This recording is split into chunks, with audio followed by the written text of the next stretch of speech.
আচ্ছা আসেন তাইলে এখানে আমরা একটু দেখি যে ইউটিউব এসইও বা ইউটিউব ভিডিও এসইও নিয়ে কেমন মার্কেট প্লেসে সার্ভিস আছে। এখানে fiverr.com লিখে সার্চ করি আমরা।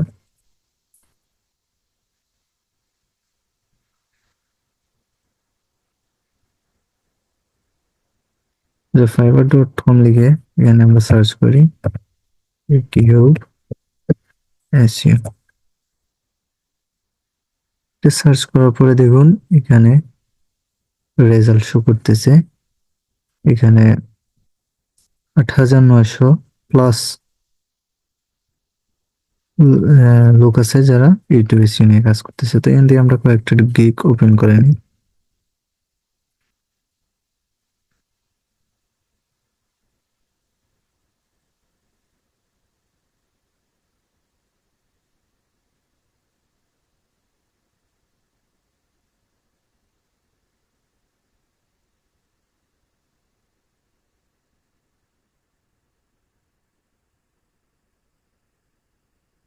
তো এখান থেকে আমরা 8টার মতো গিগ ওপেন করে নিছি। আচ্ছা, এটা শো করতেছে না এটা থেকে। তো দেখেন উনি এসইও কাজ করেন। উনি 3টা ভিডিও, একদম video SEO title description hashtag tags and video thumbnails এগুলো সবকিছু নিয়ে উনি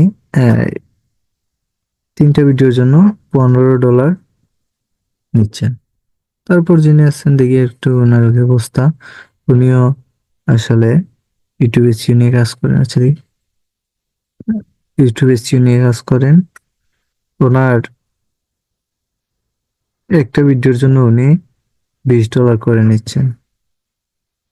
একটা ভিডিও পরে দিই ওনার 7টা ভিডিওর জন্য $95 অ্যান্ড 15 ভিডিওর জন্য উনি 170। তো একবার চিন্তা করে দেখেন উনি 17টা ভিডিওর জন্য $170 নিচ্ছেন। তারপর যিনি আসছেন উনি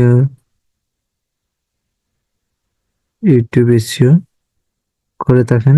তো উনি তিনটা ভিডিওর জন্য $70 নিচ্ছেন। তারপর যে আছে তার দেখুন এখানে 3টা কাজ রানিং আছে। এখনো 3টা কাজ ওনার হাতে আছে।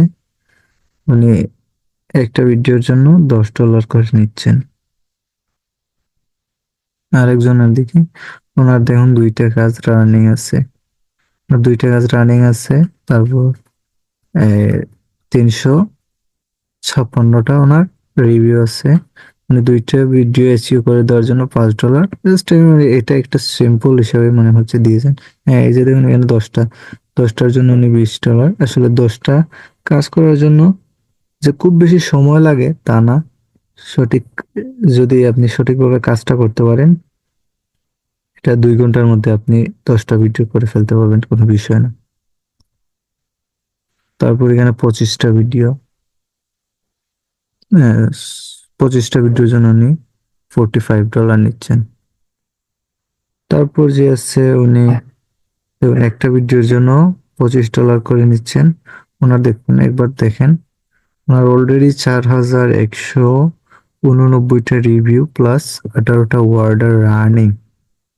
একবার চিন্তা করে দেখেন ওনার 18টা উনি আহ, একবার চিন্তা করে দেখেন যে উনি যদি একটা ভিডিওর জন্য $25 করে নেন তাহলে মানে উনি কতগুলা কাজ করছে।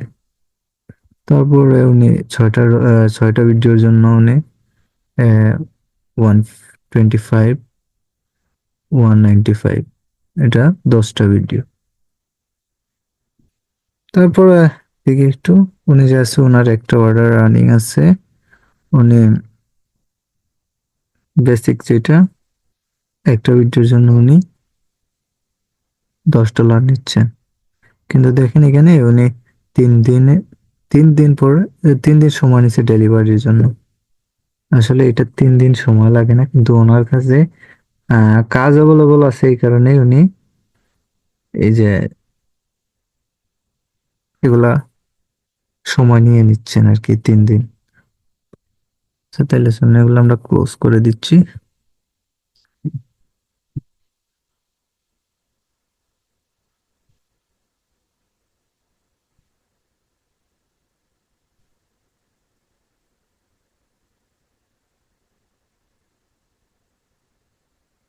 তারপর যে স্টেপটা আছে এখানে, how to create a YouTube channel and setting. তো আমরা এখন একটা ইউটিউব চ্যানেল ক্রিয়েট করব। আপনারা বলতে পারেন আমরা এসইও শিখতে আসছি, আমরা এখানে ক্রিয়েট করা শিখবো। আসলে আপনাদের আগে তো ক্রিয়েট করা শিখতে হবে, আগে নিজেদের গুলা করে তারপরে আপনারা অন্যের কাজ ধরবেন, তাই না?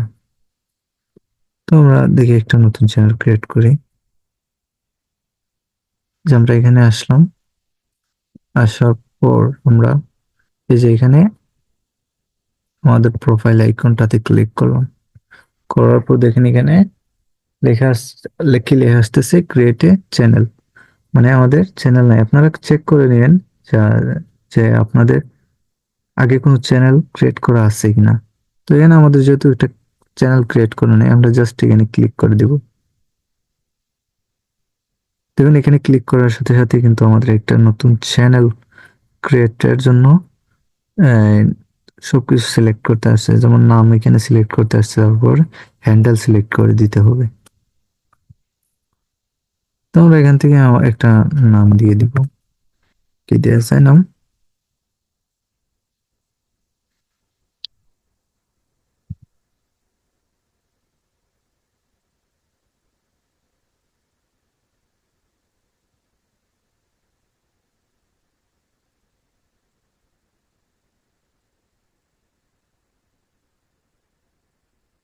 তো এখানে একটা জিনিস আপনারা লক্ষ্য করতেছেন হয়তো, যে আমি এখানে নাম দিতেছি কিন্তু নিচে দিয়ে যে এখানে এটাও চেঞ্জ হয়ে যাচ্ছে নাম চেঞ্জ করার সাথে সাথে।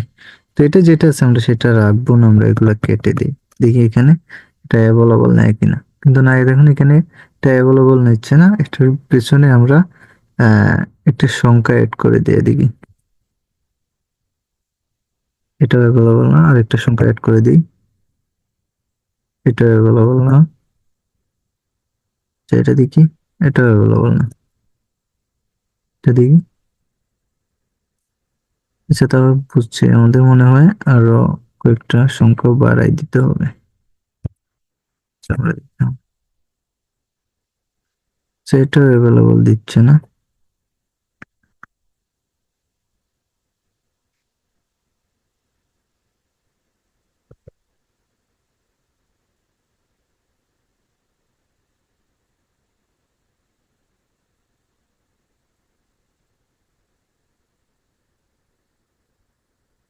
মানে কোনটা অ্যাভেলেবল নিচ্ছে না।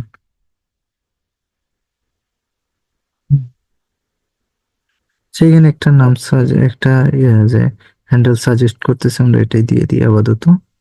আপনাদের যদি এই ধরনের সমস্যা হয় তাহলে এরকম করে নিন। তারপর এখানে ক্রিয়েট এ চ্যানেল, এটাতে আমরা ক্লিক করে দিলাম।